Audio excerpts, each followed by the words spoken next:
To Nasdaq Trade Talks. I'm your host, Jill Malandrino, global markets reporter at Nasdaq. Joining me at the market site in Times Square, we have Mike Sokoll. He's the senior managing director on Nasdaq's market intelligence desk. We're going to take a look at S&P 500 1% moves by year. But before we get into that, Mike, let's talk about today's market action. You would think it's a completely different story than we saw yesterday. Yeah, yesterday was all about the ISM number, first trading day in September, which led to talks about tariffs and so forth. So it was just kind of a negative tone. Today we're getting a reprieve, the news out of Hong Kong, which is what really is driving it. They're withdrawing that proposed extradition law, so that helped the Hong Kong stock market move up 4%. Europe was up, and that in turn rolled over to the U.S. So we're getting some positive feedback there, and then also hard Brexit looks like it's at least pushed out a little bit. So even though the U.S. narrative hasn't changed, the international news has helped us at the margin move higher. Do you think the Hong Kong news can help mitigate some of the pressures that we're seeing with U.S. and China in terms of trade talks? I think so. It's a complicating factor. So, for example, if some people would say, well, you shouldn't be really working with China if they're going to crack down.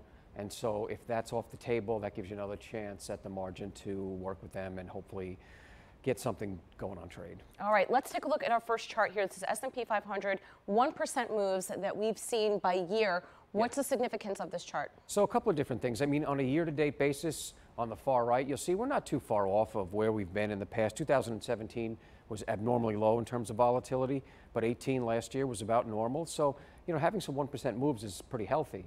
But if you zero in on August of 19, you'll see there's been 11 moves of 1% or greater, 4 down and 7 up.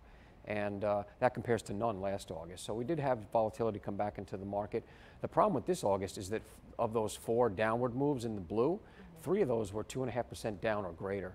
So when you have 800-point moves in the Dow and things like that, it gets people nervous. And even if you have some 1% moves up, usually if you're trading, you know, 500-point losses for 300-point gains, it doesn't add up. So you had a down month overall. Yeah, well, I remember August 2018, there was virtually no movement in the market whatsoever. It was nearly impossible to trade. It seems as if we are on somewhat of the run rate that we saw in 2018 overall. Yeah, I think if you extend that out for the full year, we'll be right about back where we were. The question is, you just don't want a lot of 2% moves if you can avoid it. Well, it's been really interesting. If you look at some daily volumes on individual volatility, ETFs and ETNs, you'll certainly see that pick up again. Yeah. Let's take a look. We'll take a temperature on this sector. This is the GIG sector year-to-date performance, the 11 sectors that we follow. Yeah. Not a surprise that you see utilities up. That's exactly it. It ties into the volatility that we saw. If you have downward moves, people get out of stocks, but if they are in stocks at all, they want to be in something safer that pays a dividend. So you see right at the top, utilities, REITs, and staples were the only sectors in the green and led by utilities and REITs, so income-paying stocks.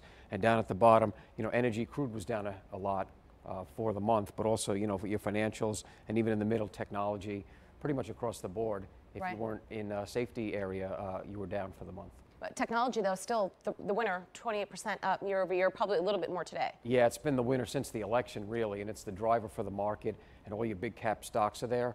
So if you really want the market to move forward, technology, and to a lesser extent, communication services, which is Facebook and Google, because they move things around, you need those 2 sectors to outperform in order to move the market. Which is so interesting because they also have a lot of exposure to U.S. and China tariffs, not only on the product perspective, but just because of our relationships and the way the supply chains and so forth work. So it's interesting to see how they have continued to outperform as we become more of a services economy versus a manufacturing economy.